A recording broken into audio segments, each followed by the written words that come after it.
Two hoboes find the body of an oil worker in a freight train boxcar and throw it from the moving train. That discovery sets Texas Ranger Jace Pearson on a murder inquiry reaching from a Texas rail line to a confidence scheme in Pickup, episode 57 of Tales of the Texas Rangers. Joel McCrea stars as Pearson, joined by Tony Barrett, Tom McKee, Brad Brown, Herb Ellis, Bob Sweeney, and Joan Banks. Stacy Keach produced the NBC Radio program. First broadcast December 16, 1951.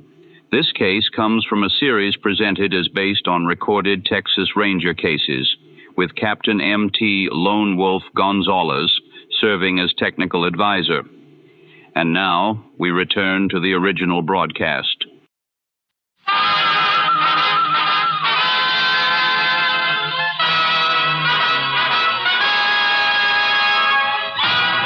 Tales of the Texas Rangers, starring Joel McCrea as Ranger Jace Pearson. Another authentic reenactment of a case transcribed from the files of the Texas Rangers.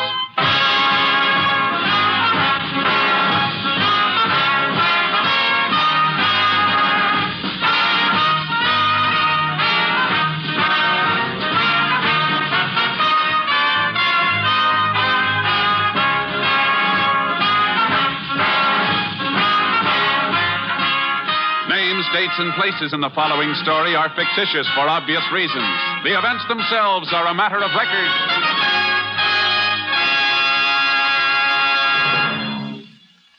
With only 6 shopping days till Christmas, thoughts go quickly to the many happy, hurried preparations for this wonderful religious feast day. There are presents for the children, the turkey for dinner, and 1,001 important things to plan and arrange before December 25th rolls around. Sunday is probably your day to rest, your day to take it easy. And it's on Sunday that NBC brings you a whole evening of great entertainment to help you relax, put you into a holiday mood, and provide you with many hours of pleasant radio listening. Today, hear The Big Show with stars including Rosalind Russell, Phil Silvers, Jack Carson, Sarah Vaughan, and many more. Yes, a full 90 minutes of great entertainment is yours. Comedy, drama, music. It's The Big Show. Then Phil Harris and Alice Faye are featured in a half hour of mirth and music. Later, Theater Guild on the Air presents Tyrone Power and Loretta Young in Aerosmith by Sinclair Lewis. Stay tuned to NBC, now entering its second quarter century as the leader in radio programming.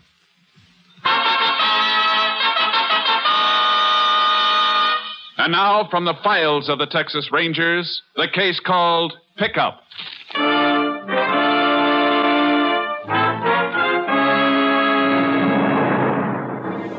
It is 11:30 on the night of July 15th, 1948. In a hobo jungle just outside the freight yards of Stone Canyon, Texas, 2 men crouch beside a small fire. Ain't that coffee ready yet, Whitey? Before you know it, the freight'll be here. Well, it ought to be ready now. Hand me them 2 tin cans. Catch. I wish we was already riding that rattler, Joe. I'm getting cold. You're always getting cold. Well, it's my chest. Ain't been right since last winter. Yeah. Well, here's your coffee. You know, I've been thinking, Joe, maybe we ought to stick around a while. What for? Well, there's plenty of work here. Besides, I'm getting tired. Always moving. Never getting set long enough to rest. Now, what's the matter? This coffee. What'd you put in it? Well, I bet it's the same as always, Joe. I ought to know better than to let you make it, Whitey. You never could make a cup of coffee fit to drink. Come on, let's grab that rattler. Hey, you're pouring the coffee on the fire. That's all it's good for. Put out fires. Come on, let's go. Well, let me finish my coffee first. Come on, Whitey. You want to miss this freight? Well, okay, Joe. Joe, wait. I can't run so fast. Come on, Whitey. Joe, no, I'm trying, Joe. Wait. It's not empty, Whitey, with the door open. Yeah, all right. Hurry up, will you? I can't make it, Joe. Give me a hand. There you go.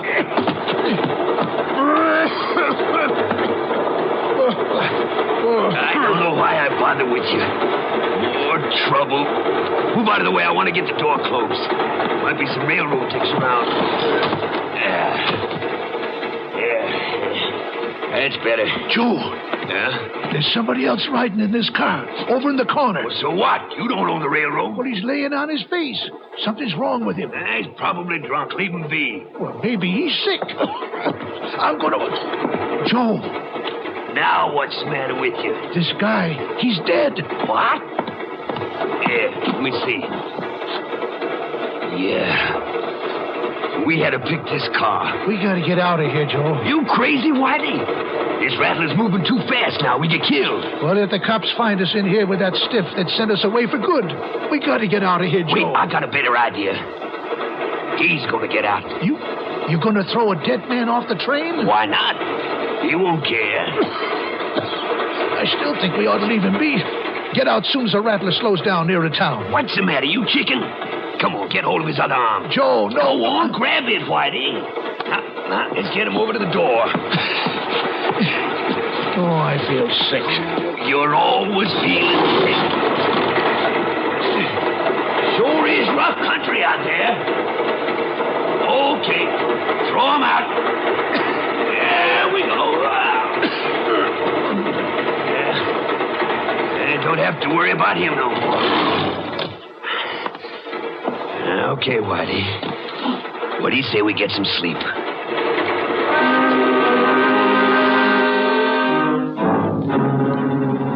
The body was found in a rocky ravine a day later by a Mexican nester, Julio Ramirez, who rode to the nearest town and reported his discovery. In the absence of the sheriff, the Rangers were notified. Within 2 hours, Rangers Jace Pearson and Clay Morgan were riding toward the ravine together with Ramirez. How much farther, Julio? Oh, he's not far, senor. Just over this slope. The dead one, he's there at the bottom. You sure you never saw him before? Yeah, pero no, senor.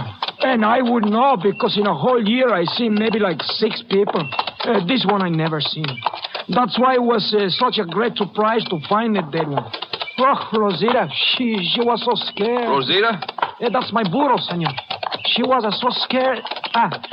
Senor, there is the dead one. He's down there by the rocks. Oh, boy. Sharky. Oh, boy.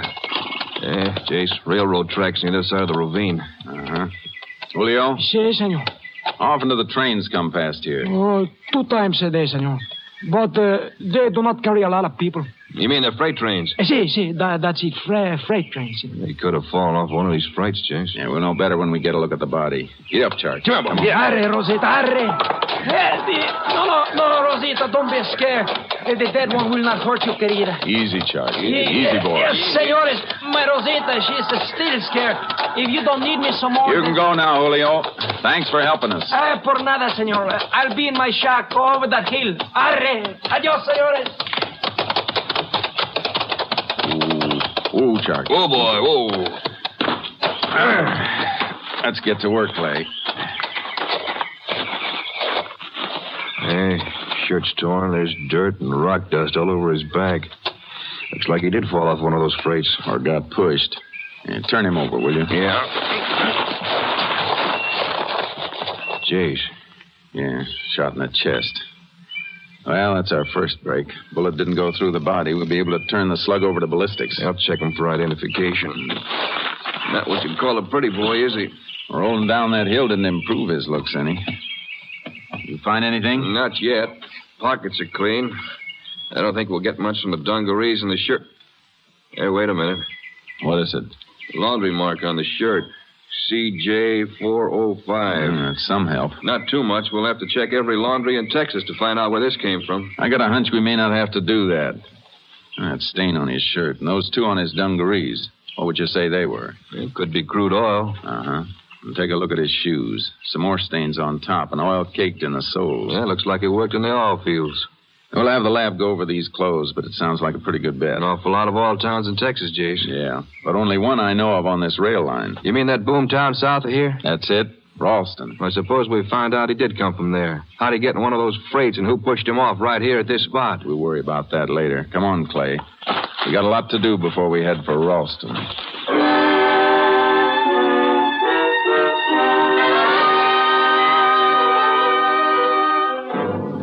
We arranged for the local justice of the peace to bring the body into town. Then we photographed the dead man and the laundry mark on his shirt. 3 hours later, we were in Ralston checking the laundries. The second one told us what we wanted to know. The dead man was Carl Jessup, an oil well rigger who worked for an independent operator named Hamlin.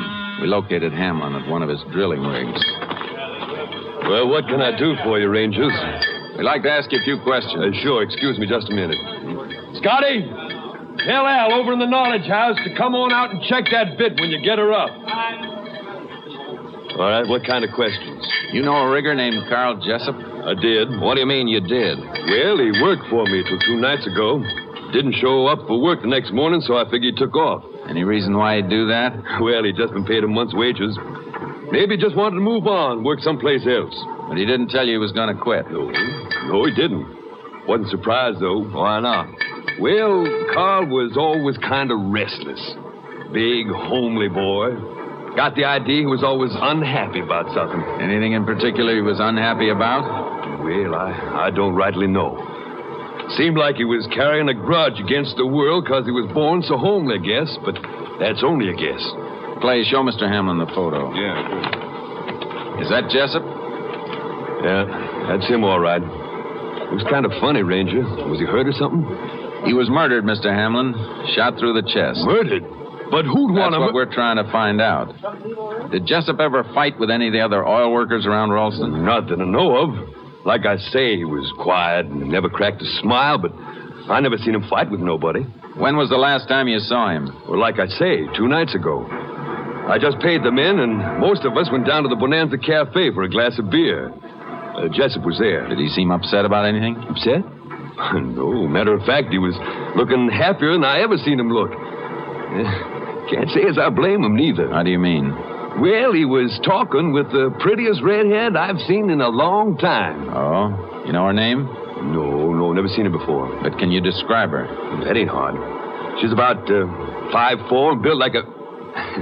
Well, you know what I mean. Didn't it strike you funny, Mr. Hamlin, that a pretty girl like that would be hanging around an ugly fella like Jessup? Well, maybe it did a little, but you never know about women. Besides, I figured that was strictly their business. Did you see them leave the cafe together? Might have. Couldn't swear to it. I remember looking up once, and they were both gone. Say, you figure this gal shot Carl? We don't figure anything yet. This Bonanza Cafe, is it near the freight yards? Yeah, about a block away. Uh-huh. How much money did Jessup get paid that night? Well, I'd have to check my records to tell you exact, but I know it was a right fair amount. Worked a lot of overtime. Must have come to $600-odd. Are you thinking the same thing I am, Jace? Yeah, sounds like the old confidence game, all right. And from what we know of Jessup, he was a sitting duck for it. Mr. Hamlin, you mind taking a trip to Austin with us? Well, what for, Ranger? We want you to go through our mug file of confidence girls. Maybe you can identify a pretty redhead.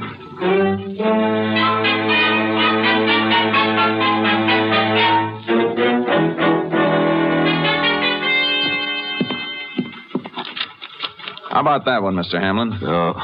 No, that ain't her.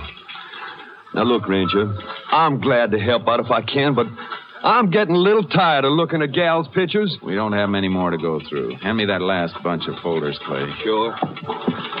Here. Take a look at this one. Nope. Don't even look like her. Besides, that one's a blonde. Gal you once got red hair. Real red. It might be dyed. This one look familiar? I don't... Wait a minute. Yeah, let me take another look. Yeah, that's her, Ranger. That's her. Who is it, Jace? Lil Dunlop. Served 3 terms at Gorey. Confidence record. I didn't recognize her at first. Looks a mite younger in that picture. It was taken 4 years ago. You sure she's the one? I couldn't miss her. She sure got a pretty face. So she's the one that shot Jessup, huh? More likely the man she works with. Man? I didn't see no man with her and Jessup. You wouldn't have. He was probably waiting outside the cafe, maybe in the freight yard. Well, how'd you find out who the man was, if there was one? Lil Dunlap's record ought to tell us something. Uh-huh. Yeah. You find something, Jace? Could be. Each time Lil was arrested, she was with a man named Charlie Bond. Want me to get his file out? Yeah, but first take Mr. Hamlin over to the Colonel and see if he gets transportation back to Ralston. Sure. Come on, Mr. Hamlin. All right, that's you. Meet you back here, Jace? No, by the teletypes. I'm going to get out an all-points bulletin on Lil Dunlop and Charlie Bond.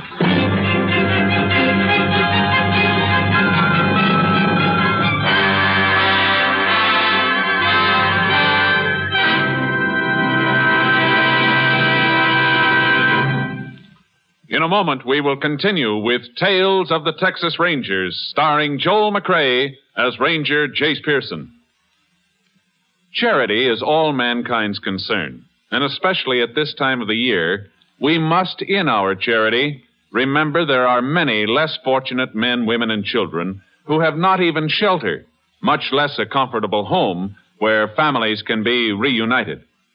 We must, in our charity, remember the poor and the lonely who will not receive a Christmas present or be remembered by anyone if we forget them. We must, in our charity, remember those suffering in hospitals, shut in and yet shut out from Christmas joy. We must, in our charity, remember young children whose dreams of Christmas we can help come true. Yes, charity is all mankind's concern. You can show your concern for mankind by supporting the Salvation Army Christmas Appeal. Through the Salvation Army, your charity brings Christmas happiness to legions of lonely and poor people.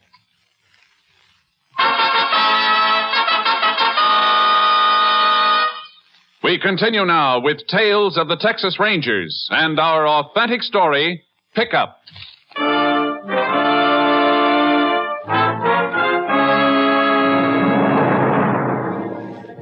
We got out an all-points bulletin on Lil Dunlap and Charlie Bond with orders to spot and keep under surveillance, but not to apprehend. Clay worked south and I worked north, hoping to get some line on them.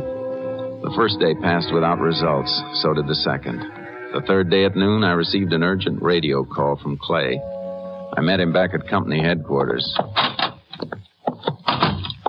Well, you got back here in a hurry, Jace. What's up, Clay? Phone call from San Antonio about Lil Dunlop. Oh, they ever spotted? Well, not exactly, but a rancher identified her as the girl who picked him up in a cafe last night. She invited him to a party. Uh-huh. Then a shortcut through the freight yards. A man jumped out, slugged him, and rolled him for all his money. Is that it? Yeah, that's it. Same old pattern. Did the rancher get a look at the man? No, Jace, it was too dark, but it's a good bet it was Charlie Bond. How much did they get away with this time? Over $800. Doing all right. Yeah, not for long, I hope. You know, they must be pretty confident to start operating so soon after they murdered Carl Jessup. Yeah, but at least they're operating. And sooner or later, we'll get them. Probably not in San Antonio, though. Chances are they moved on as soon as they made their haul there last night. Maybe. Hey, wait a minute. What's on your mind? San Antonio. Where's that folder with Charlie Bond's record? Over on the other desk. You got an idea, Jace? Yeah, I'll tell you in a second. Here's what I want. Take a look at that page, Clay. Second paragraph. I don't get it, Jace. This just says Charlie once attempted escape from Huntsville with his cellmate, a guy named Earl Dorn. Otherwise known as Mousy Dorn. You know this fella? I sent him off on his last trip to Huntsville. He worked the confidence racket, same as Charlie Bond. Yeah, but what's that got to do with... San Antonio, Clay? That's where Mousy lives. Never operated any other place. You don't think he was in on that job with the other pair last night, do you? No, but if he was as good a friend of Charlie as I think he was, Charlie wouldn't leave San Antonio without seeing him. Maybe he and the girl even stayed with Mousy. Could be worth our paying a visit, huh? Yeah. Come on, Clay. Let's get to San Antonio.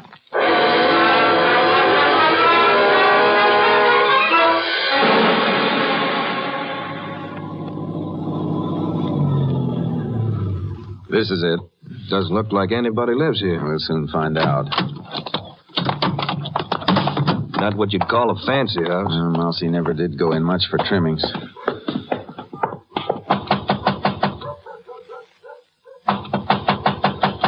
Yeah, I didn't think anybody was here. Try the door. Yeah. Jace, she's going out the back window. Yeah. Hold it, Mousy. Let me go. Come on, let me go, huh? Stick around, Mousy. It's not polite to walk out on your visitors. Why, I ain't done nothing, Ranger. Why are you trying to run away? I wasn't trying to run away. I just got scared. Let me go, huh? Sure. Come on, let's go sit down. We want to have a little talk with you. Well, what are you after me for, Ranger? I've been living right ever since I got out of Huntsville. Sit down, Mousy. Yeah, sit down. Jace, over here on the sink. Yeah, you been having visitors, Mousy? Huh? No. I ain't had no visitors, no. You usually drink coffee out of 3 cups at once? Oh, yeah, I forgot. My aunt and uncle from Houston, they come by for a cup of coffee. I see. Yeah. A middle cup, Clay. Hold it by the bottom and bring it here, will you? Yeah. Thanks. So your aunt and uncle were here? Yeah, my aunt and uncle, yeah. What color's your aunt's hair, Mousie? Huh? She got gray hair, yeah. Hey, you sure it isn't red, Mousie? Yeah, why? Because the lipstick on this cup is bright orange, the kind a red-headed woman might wear. You sure it was your aunt and uncle that were here? It could have been Lil Dunlop and Charlie Bond, couldn't it, Mousie? Charlie? I ain't seen him in a long time. A real long time, Ranger. How many times you been in Huntsville? I don't remember. Twice, I think. 3 times, I know. Yeah, I remember now. It was 3 times, yeah. You know what happens when you get sent up again? Oh, you can't send me up again. I ain't done nothing. We're looking for Charlie Bond and Lil Dunlop. They were here, weren't they? No. If they were here and you don't tell us, the charge will be harboring criminals. The judge will throw the book at you. They weren't here, I tell you. All right, Clay. Let's take these cups down to the sheriff's office. We'll bring Mousie along for company. Oh, you can't take me in. I ain't done nothing. We won't keep you long, just till we take the fingerprints off these cups. Fingerprints? Uh-huh. As soon as we find out they don't belong to Charlie and Lil, we'll bring you back home. You ready, Mousie? Wait a minute. You ready to start talking? Maybe they was here. How long ago? Early this morning. Did they say where they were heading? No, they didn't say. Come on, Mousie. Let's go. Oh, wait.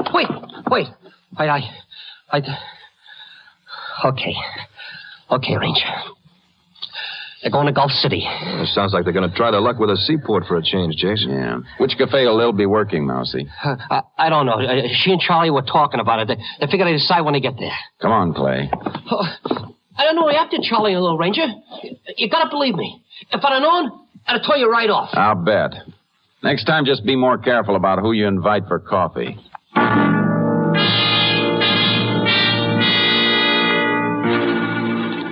I phoned the Gulf City chief of police and asked him to stake out his men in every cafe where Lil might be expected. As soon as one of them spotted her, he was to keep an eye on her and phone the chief's office. Then Clay and I headed for Gulf City. Yeah, just 20 more miles to Gulf City, Jace. Yeah. We ought to make it before dark. The chief's men on the job, it shouldn't be too hard to spot Lil. Our problem's to take Lil and Charlie together. We'll have to set a trap, Clay. I don't follow you. As soon as we get to Gulf City, I'm going to borrow a pair of dungarees and a denim shirt. What for? So I can pose as a seaman who's just been paid, walk into the cafe where Lil is, and try and get her to pick me up. Well, let's say she does, then what?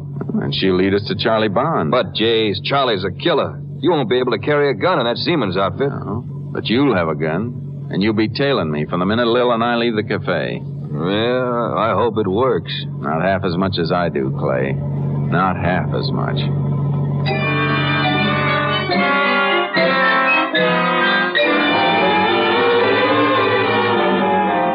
We arrived at Gulf City around 7 o'clock. I outlined my plan to the chief, and he arranged for some seaman's clothes. I changed into dungarees, and then Clay and I settled down in the office to wait. 10 o'clock. Maybe she's not going to show tonight. Give her time. She's probably waiting till the cafes fill up, so it won't be so noticeable when she walks out with her latest sucker. Only tonight, that's going to be you. If things work our way, there'll be 2 other suckers tonight. Lil and Charlie Bond. If things work our way. I still don't like it, Jace. You got a better idea? No, I reckon not. What's the matter? Yeah, it's not really funny, but I can't get over you in that seaman's outfit. You look like you haven't spent a day on land in 10 years. Just so it convinces Lil. And it ought to. I'm convinced, and I know you. I'll get it. Ranger Morgan. Where? Yeah, right away. Come on. Lil? The Anchor Cafe. Let's go, sailor.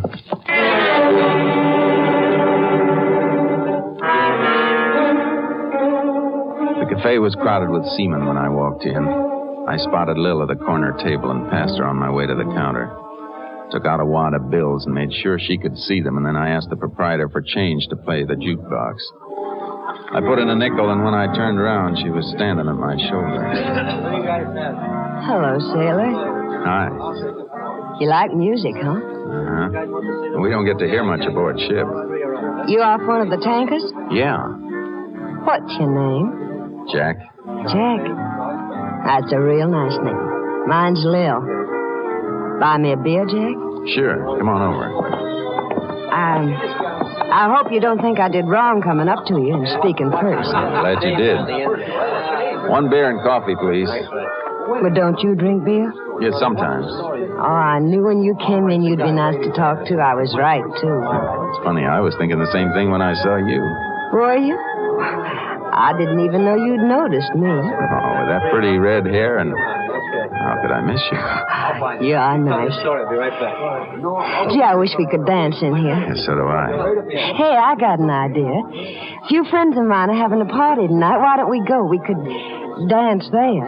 I couldn't go in these work clothes. Oh, that won't make any difference. Come on, Jack. Well, but don't you want to wait for your beer? There'll be plenty at the party. Come on.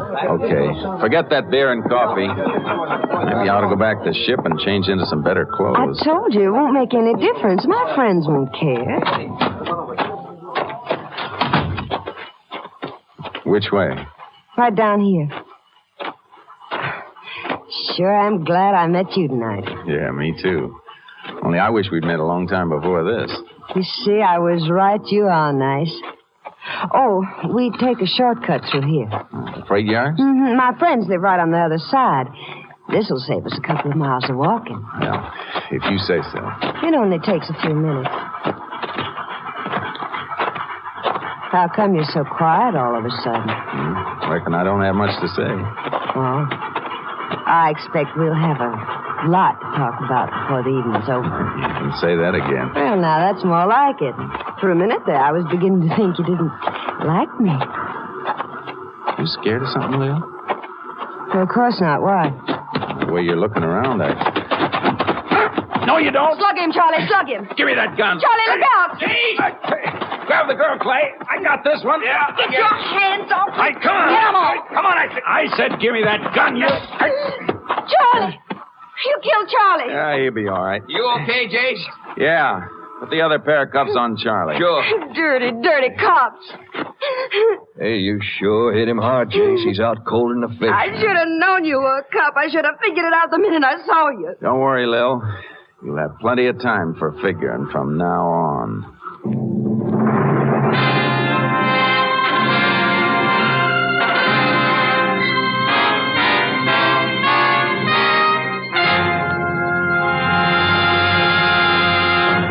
In just a moment, we will tell you the results of the case you have just heard. Music means all things to all people. Music is relaxation, adventure, Elysian fields of dreams come true. We of NBC feel proud of our Monday evening lineup of truly fine music programs.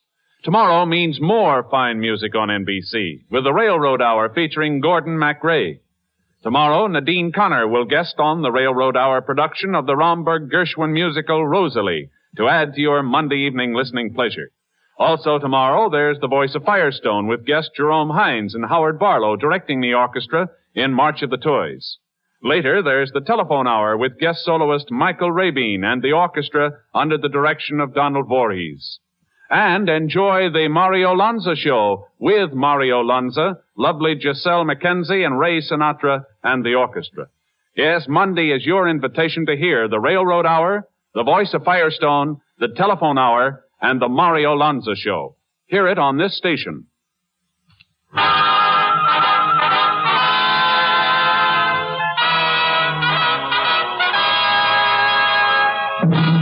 And now, here are the results of the case you have just heard.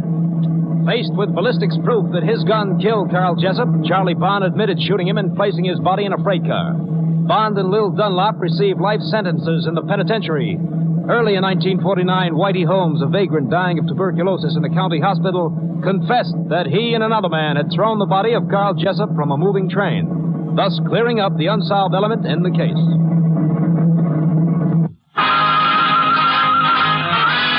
Next week, Joel McCrea in another authentic reenactment of a case from the files of the Texas Rangers.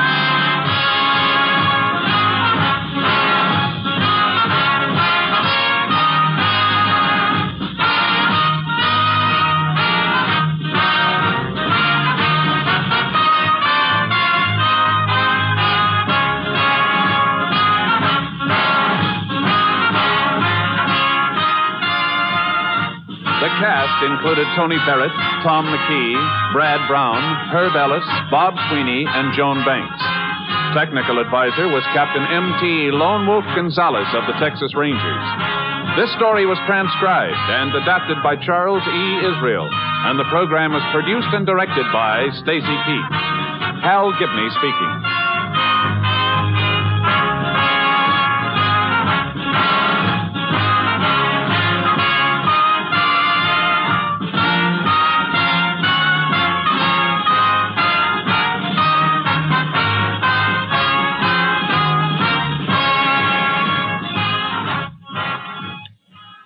Next, it's The Big Show. All this and Tallulah, too, on NBC.